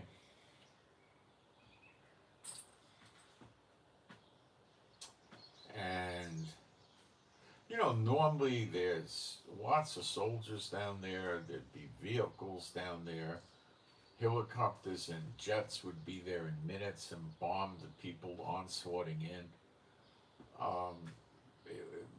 We even had trackers there that would stay there, and if somebody did manage to penetrate and come in, they would track them in the desert or whatever they had to do to get them and bring them back or kill them or stop them or whatever. Everything was wrong. The whole thing was wrong. But it was a big, large, concerted wrong. There was a lot of people involved. So what Bennett is saying, I got to get rid of the whole Netanyahu crew and then do the state, you know, investigation. But I don't know. The idea is to get a non-Israeli investigation going in there. However you're going to do that, I don't know, and that could be fixed too. So I don't know what the heck he's going to really do. He'll purge the Netanyahu people out of the administration, out of the government, as best he can. The Netanyahu party, Likud, will try to keep building a coalition against Bennett if Bennett ever wins.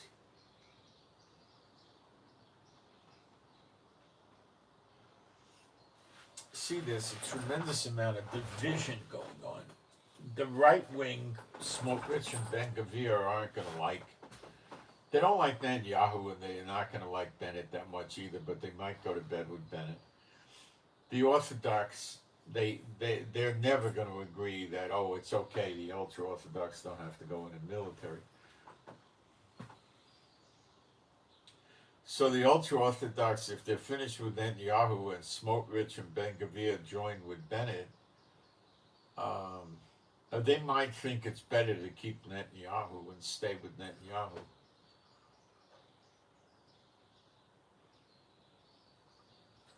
So I don't know what's up really. Nobody does. Just got to wait and see how it develops. Okay? We can't tell yet. We can't tell. The media in Israel cuts Netanyahu more slack than I think is normal.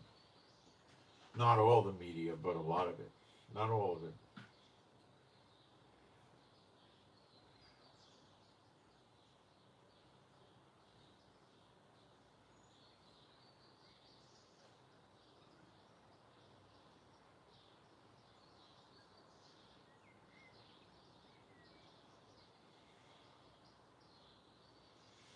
Netanyahu's not so easy to unseat.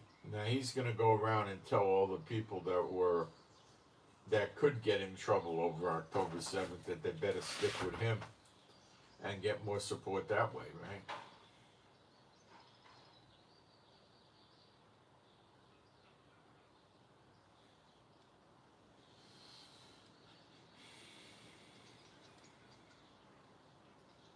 The territory is getting riper all the time for the two witnesses.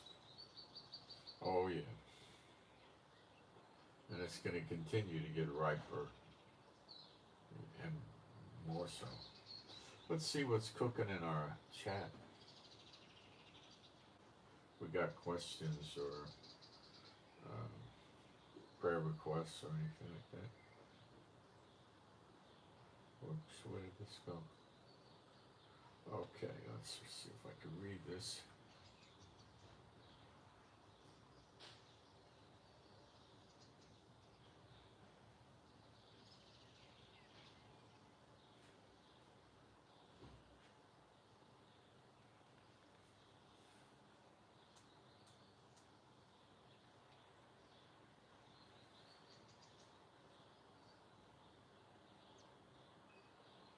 Wonder how the sound's doing. Wonder how the sound's doing. Sound's doing fine. Wonder how the sound's doing. Sound's doing fine.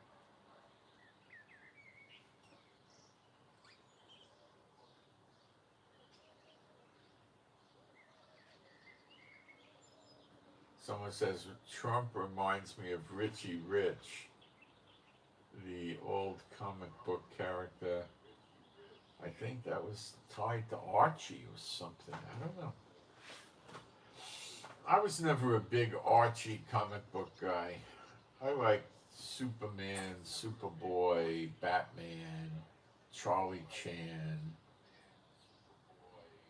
That was about it.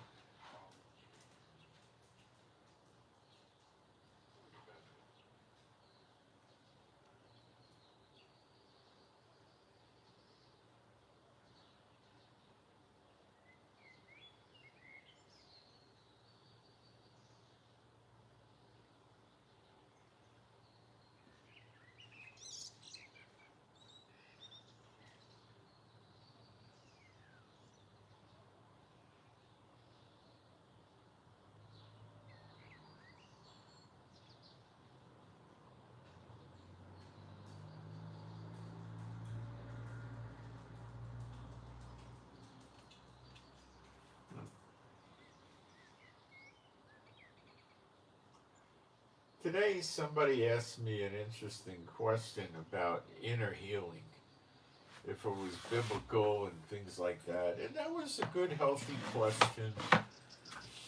And it's a churchianity thing, it's not in the scriptures. There's no inner healing.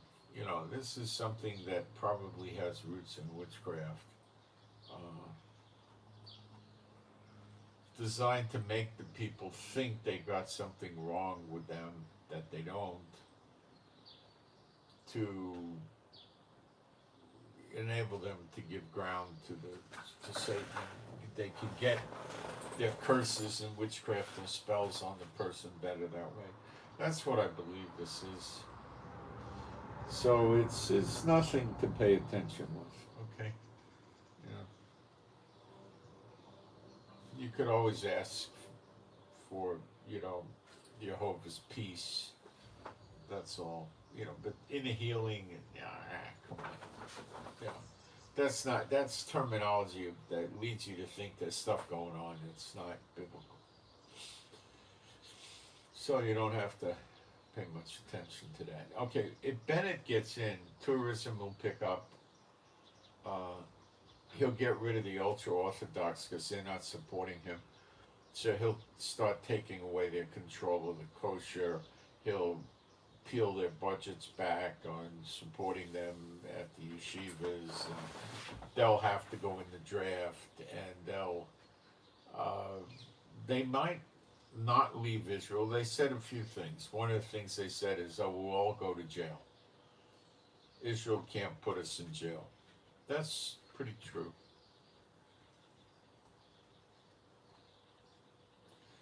Um,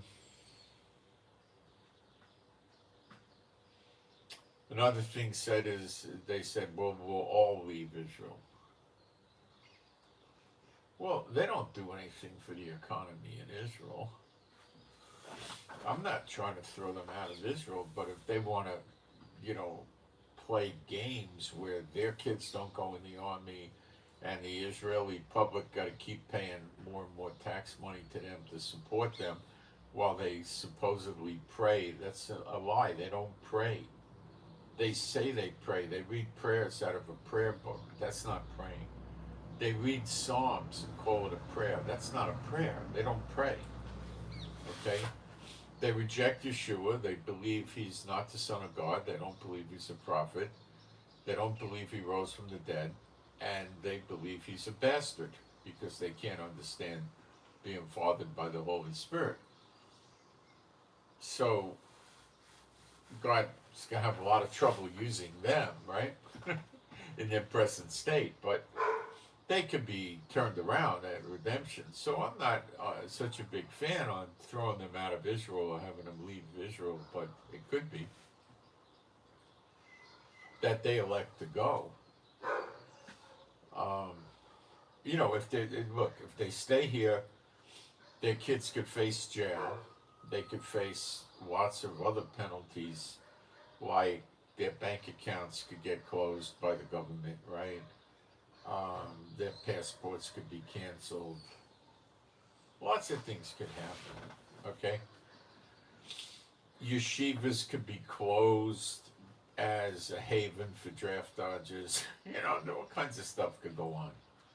And, you know, they're infuriating the public of Israel with this business. We're super Jews. We're the Aryan Jews, and we don't need to go in the army because we're so important. We pray for you. You need to go send your kids to the army and get killed, not ours. You know, that's not anything the Israeli public enjoys hearing. So they could put their kids in jail, let their kids go to jail, or they could leave the country. I don't know what they'll do. Or they might just have the kids that are in at risk for the military leave the country. And where are they going to send them? Well, they'll try to send them nearby to Israel to a friendly country so their families can visit them. So Israelis can go to Egypt rather freely. Not the case with Lebanon or Syria or any other country, just Egypt. So maybe. We'll see. The ultra-Orthodox are not interested in anything anymore because they're facing the draft and they don't have any relief coming. So they're ready to go to town immediately.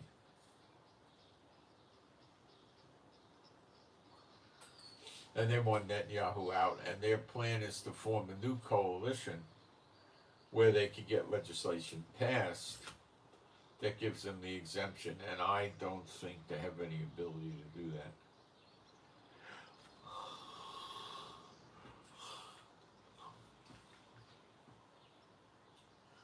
They're also submitting bills that are kind of weird. They want to stop Arabs from voting in Israel. I'm not opposed to that at all, but I just think it's weird because it's a completely different type of stuff we're getting that we never had before. I never heard that before. So I don't know. I mean, it's weird. Okay, you know, let it happen, but I never heard of this. You know, I don't know if it'll ever pass. So that's what we got going on. So the government of Israel is being weaker. That think two witnesses. We got this locust plague in Africa moving north. It may spread to other countries. It may ignite. They're worried if we get a lot of rain, then you're going to have all kinds of growth for the agriculture, and the locusts are going to get fat bellies and keep marching on and seeing what else they could strip.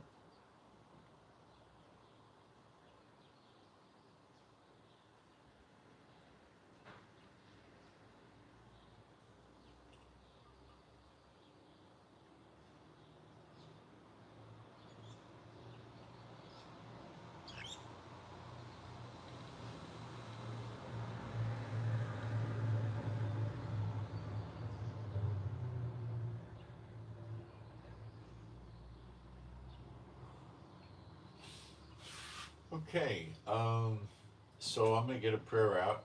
My Heavenly Father, Jehovah, B'Shem Yeshua HaMashiach, I pray for me and my wife and all the true believers and our households. I pray we have your strength, stamina, and endurance, your healing and recuperative power flow through us. And our animals and pets and ourselves are safe and secure, happy, healthy, and whole. I pray for the peace of Jerusalem. I pray that if any of us need to find jobs, we find good jobs. If any of us need to start businesses, we can start a good business and we get clients and customers. If we have a business and need clients and customers, we get them too. And if we want to change jobs, we change jobs and get a good job and a better job and higher pay. And I pray that we all understand the Bible and the scriptures better. I pray that Israel doesn't get busted up with missiles, drones, bombs, etc. anymore. It's been busted up enough. And I pray that we all get our packages in Israel again, that it looks like they're getting better, that we get our packages swiftly and good packages, swiftly get our packages in a good way.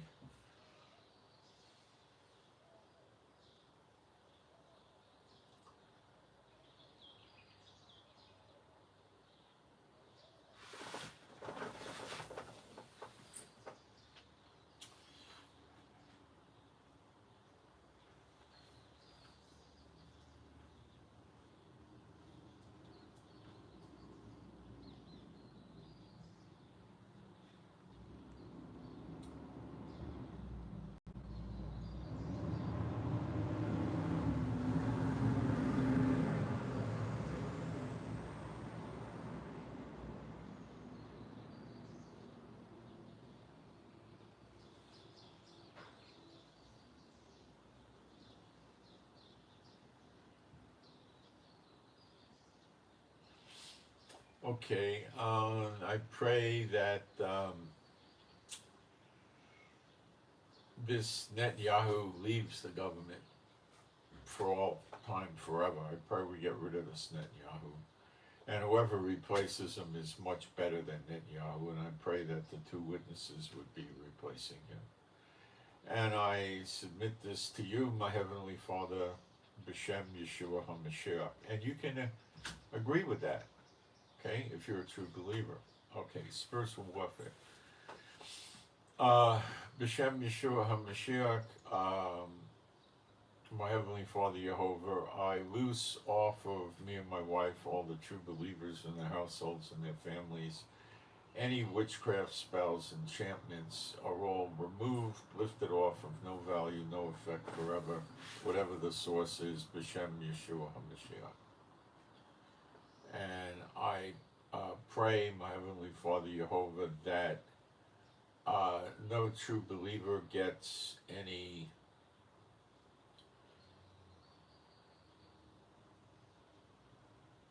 dreams, visions, teachings, ideas, notions, thoughts, feelings from any unclean spirit or any person serving the unclean spirits. I pray that any such things in the past are of no value, they're null and void, and no new ones come in the future. And I also pray that if there's any darts of the enemy coming at the true believers, that they miss. B'Shem Yeshua HaMashiach. It's a good one, the darts miss. Come on, it's a good one. It's real, it could be real. All right. And B'Shem Yeshua HaMashiach, my Heavenly Father Jehovah, if me and my wife or any of the true believers and our households and families have any unclean spirits in them, the unclean spirits must depart immediately, never to return again. B'Shem Yeshua HaMashiach. Okay. Now, can we do what you bind on earth is bound in heaven, and what you loose on earth is loosed in heaven? Let's try. B'Shem Yeshua HaMashiach, my Heavenly Father Jehovah, we bind Benjamin Netanyahu from remaining Prime Minister of Israel, and all his cohorts and conspirators in the government also leave the government. We ask this of you, this binding, preventing them from continuing doing this stuff with the government anymore. B'Shem Yeshua HaMashiach, and you can agree with that too. Let's see.